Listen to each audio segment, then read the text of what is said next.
Il y a un adage qui nous dit que si jeunesse savait, alors vieillesse pourrait. Il y a tellement de choses que j'aurais tellement aimé apprendre quand j'étais encore plus jeune, mais malheureusement, il n'y a personne qui nous a appris tout ça. Alors dans cette vidéo, je veux partager avec toi cette vérité qu'on nous cache sur les relations. Cette vérité qu'on nous cache pratiquement sur l'amour. Si jamais j'avais su cette chose plus tôt en avant, j'aurais évité beaucoup de peine de cœur. Aujourd'hui, je vais essayer de te dévoiler tout ça en profondeur. Je vais t'aider à travers cette vidéo à bien détailler cela en profondeur afin de t'aider à devenir cette meilleure version de toi-même et d'entretenir de meilleures relations avec les autres. Mais avant d'entamer cette vidéo, tu connais la règle et si tu n'es pas encore abonné à cette chaîne, je t'invite dès maintenant à t'abonner pour ne pas rater les prochaines et les anciennes vidéos qui passent ici chaque samedi. Et si tu es encore plus sympa, tu sais quoi faire, tu me laisses un pouce bleu, ce serait super sympa de ta part. Alors la première vérité que je veux que tu retiennes de cette vidéo, c'est qu'il n'y a pas de mauvaise expérience amoureuse. La plupart du temps, on passe notre temps à dire « ouais, mais c'était une très mauvaise expérience ». Non. En fait, il n'y a pas de mauvaise expérience. Il n'y a que des expériences plutôt favorables ou des expériences douloureuses. Mais toute expérience reste au moins quelque chose. Dans le passé, moi aussi, je pensais la même chose. J'ai rencontré certaines personnes qui étaient vraiment très toxiques pour moi. J'ai cru que c'était des mauvaises relations. J'ai cru que c'était des mauvaises expériences, mais ce n'est pas le cas. En fait, chaque personne qui entre dans ta vie vient pour une raison principale. Il y en a qui vont t'apporter du bonheur, il y en a qui vont te faire du bien, mais vraiment beaucoup de bien. Il y en a qui vont te faire du mal, mais tout en t'enseignant quelque chose. Donc, chaque personne qui entre dans ta vie arrive pour une bonne raison bien spécifique. Tu vas forcément apprendre de chaque personne qui entre dans ta vie. On dit qu'il y a une citation qui dit qu'un jour, on sera des souvenirs pour chaque personne qu'on aura rencontrée. Alors, de faire en sorte d'être de bons souvenirs. Mais ça, ce n'est pas forcément possible parce qu'il y a des expériences humaines, c'est entre des hauts et des bas, donc tout ne peut pas être parfait. Il y en a des gens qui vont venir dans ta vie, tu vas dire mais pourquoi j'ai rencontré cette personne, elle est vraiment toxique pour moi, ça va te faire que du mal.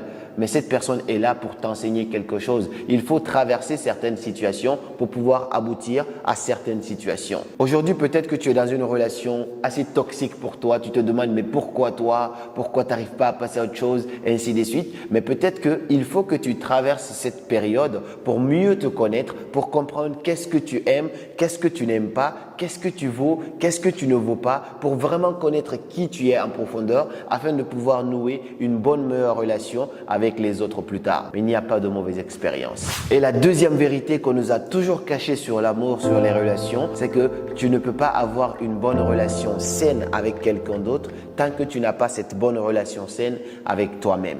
En fait, ton monde extérieur n'est que le reflet de ce que tu as à l'intérieur de toi. Je l'ai dit et je le redis plusieurs fois. Si tu veux être bien avec les autres, commence d'abord par être bien avec toi-même.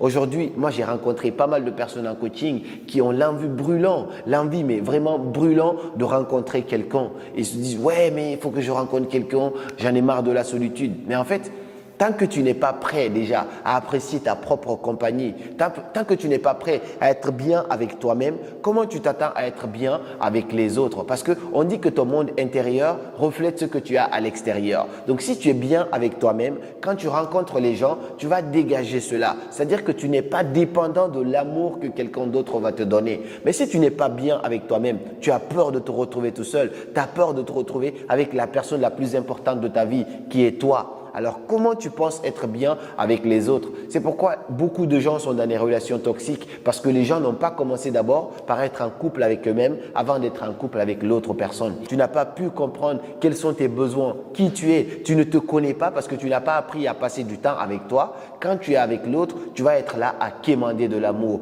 Ouais, mais donne-moi de l'amour. Ouais, mais dis-moi que tu m'aimes. Ouais, mais achète-moi des cadeaux. C'est bien de recevoir tout ça de la part de quelqu'un, mais on le quémane, c'est parce qu'on n'en a pas assez pour nous-mêmes.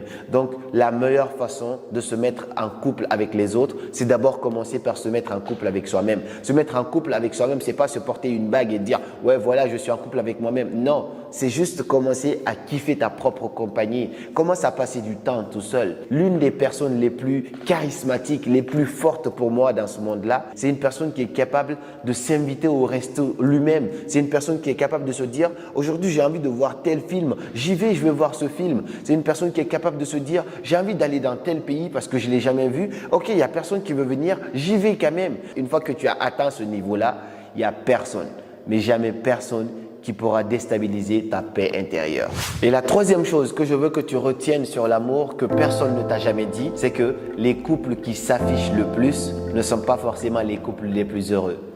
Et ça, beaucoup de personnes n'ont pas compris ça. Se comparer aux autres juste parce qu'ils s'affichent sur les réseaux sociaux, c'est la pire façon, on va dire c'est la meilleure façon plutôt de se sentir mal et de détruire sa vie. Parce que tout ce qu'on te montre sur les réseaux sociaux n'est pas la réalité des gens. Je connais des couples aujourd'hui qui se parlent limite pas dans la vraie vie. C'est-à-dire qu'ils sont vraiment mal, ils vivent dans une relation 10 fois plus toxique. Mais s'afficher sur les réseaux sociaux, ils sont les plus heureux. Quand tu les vois, tu te dis « Waouh, j'ai envie d'être à leur place, ces gens-là ». Et du coup, tu détruis ta vie, tu te dis « Ouais, mais il faut être un couple pour pouvoir être heureux. Regarde, eux, ils sont mignons, ils sont trop magnifiques ensemble. » Il y en a aussi qui sont un couple qui passent leur temps à se comparer à d'autres couples.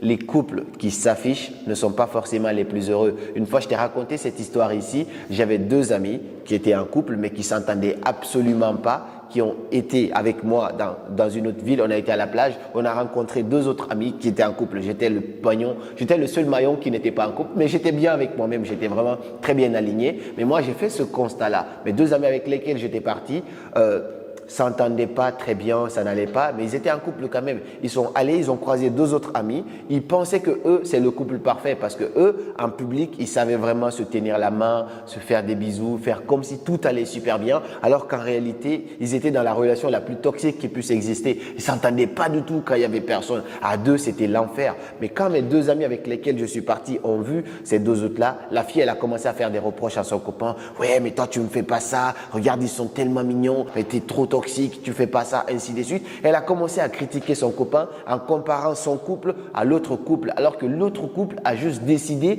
d'afficher le bon côté de leur relation. C'est pas parce que tu vois aujourd'hui les couples sur les réseaux sociaux qui s'affichent, qui mettent des photos, qui vont en voyage que tu vas penser que c'est la relation parfaite. Chaque couple a sa réalité, chaque couple a des hauts et des bas. Mais si jamais j'avais compris ça plus tôt, ça m'aurait épargné de beaucoup de mal-être aujourd'hui. C'est pourquoi aujourd'hui je peux beau voir des gens en couple, mais cela ne me donne pas forcément envie de me mettre en couple. Tant que je me sens pas prêt, j'y vais pas parce que je sais que ce n'est pas parce que deux personnes mettent des photos en train de sourire ou en train de s'embrasser que c'est la meilleure relation au monde entier. La quatrième chose que je veux que tu saches sur les relations que personne ne t'a dit, c'est que si une personne t'aime, tu le sauras. Et si une personne ne t'aime pas, tu le sauras aussi. Je te dis ça avec un grand sourire parce que très souvent, je reçois des messages de la part des gens qui me disent « Ouais, mais j'aime cette personne, mais je ne sais pas si c'est réciproque. Ouais, j'aime trop mon copain, mais je ne sais pas est-ce que mon copain m'aime ou pas. » Mais la réalité, c'est quoi? C'est que si une personne t'aime, tu le verras. Et si une personne ne t'aime pas, tu seras confus. D'ailleurs, on va dire comme ça, parce que tu ne sauras pas vraiment, tu seras dans le doute. Et s'il y a un doute, c'est qu'il y a un problème. Normalement, quand l'amour est réciproque, ça se sent. Aujourd'hui, tu passes ton temps à draguer des gens. Ouais, je veux sortir avec toi. La personne met du temps, des jours, des semaines ou même des mois à réfléchir si elle va sortir avec toi. Dis-toi que c'est pas un temps de réflexion. Cette personne est juste en train de trouver la bonne personne pour elle. Et si jamais elle ne trouve absolument personne qui lui correspond, elle va aussi finalement accepter d'être avec toi. Alors finalement, je vais le prendre parce que j'ai pas le choix. Donc, retiens bien une chose. Si tu as des doutes, si quelqu'un t'aime ou pas, c'est qu'il y a un problème. Parce que quand l'amour est réciproque, ça se ressent. La cinquième chose, c'est que si une personne décide de sortir de ta vie et de t'ignorer, accepte sa décision et fais comme si elle n'a jamais existé. Pourquoi je te dis ça? C'est-à-dire qu'aujourd'hui, les gens pour te tester vont essayer de t'ignorer. Ils vont essayer de te faire le « suis-moi, je te fuis, fuis-moi, je te suis », ainsi de suite. Mais si tu n'as absolument rien fait à une personne et que la personne décide de sortir de ta vie, de te quitter, de t'abandonner, ainsi de suite, je sais que ça peut faire mal si tu as subi une rupture amoureuse, ainsi de suite. Mais la meilleure solution, ce n'est pas de courir après cette personne. La meilleure solution, ce n'est pas de supplier cette personne à être avec toi. Si une personne prend une décision aussi radicale comme ça, essaye de demander des explications. Pourquoi tu me fais ça?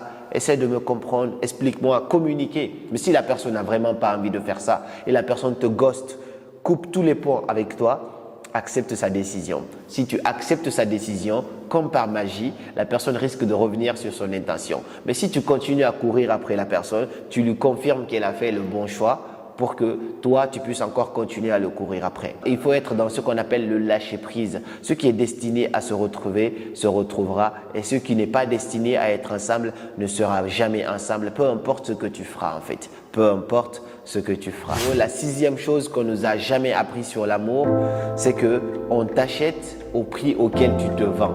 Aujourd'hui, c'est très simple. C'est toi qui décides de la valeur que tu te donnes à toi-même. On va imaginer une fille très belle, magnifique, qui est dans un quartier où il y a beaucoup de jeunes, de togs, ainsi de suite. Si cette fille décide de sortir avec un petit du quartier, c'est-à-dire qu'elle s'est vendue à ce prix-là. Et donc, elle sera traitée exactement comme étant la copine d'un petit du quartier. Toute sa valeur qu'elle avait, si elle avait une valeur sur 10, elle va se retrouver à une valeur sur 2 et elle sera exactement traitée comme ça. Le gars va la maltraiter, ainsi de suite, va pas lui donner assez de considération. Mais si à l'inverse, cette fille, elle se réserve, elle se dit, je sais que je mérite mieux qu'un fumeur, qu'un dealer, ainsi de suite. Elle essaye de sortir avec quelqu'un qui est beaucoup plus présentable ou quelqu'un qui a beaucoup plus une vision de l'avenir, pas forcément un riche, c'est pas ça le plus important, mais quelqu'un qui a une vision, qui est ambitieux, qui a envie de faire de belles choses. Alors cette fille, elle se serait vendue à ce prix-là. Donc on t'achète toujours au prix auquel tu te vends. Et ce n'est même pas que ça comme exemple. C'est-à-dire que c'est toi qui décides en fait vraiment de la valeur que tu te donnes. Si tu te donnes de la valeur, les gens te prennent comme tu te donnes. Si tu rencontres une personne pour la première fois, la personne t'estime forcément et te donne des valeurs que toi-même parfois tu ne te donnes pas. Mais ça, c'est en fonction de comment tu t'es présenté à cette personne. Donc c'est pourquoi on dit il faut toujours soigner son apparence avant de se présenter aux autres. La façon dont je m'habille, c'est en fonction de cela que les gens vont m'accorder de la valeur.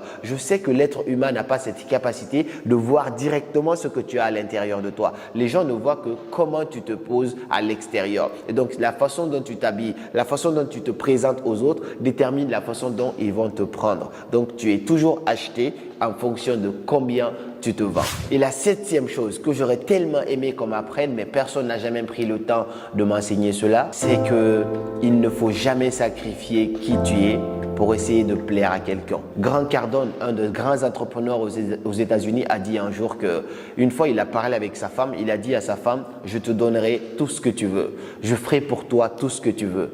Mais jamais je n'abandonnerai ma passion pour toi. Et tu vois, ça, c'est très important parce que ça veut dire quoi? Il arrive à faire tout ça pour sa femme. C'est parce qu'il est bien déjà avec lui-même. Je me rappelle d'une histoire que j'avais lue dans un livre d'un monsieur qui était fou amoureux de sa femme. Et un jour, il était assis et il a vu une étoile qui était magnifique. Et puis finalement, il est tombé amoureux de cette étoile. Et du coup, ils étaient tellement connectés ensemble qu'il a tellement regardé en termes d'imagination que l'étoile est descendue sur terre et l'étoile s'est posée dans ses mains. Il a vu cette étoile, c'était magnifique. C'était vraiment, cette étoile, ça lui rendait tellement heureux.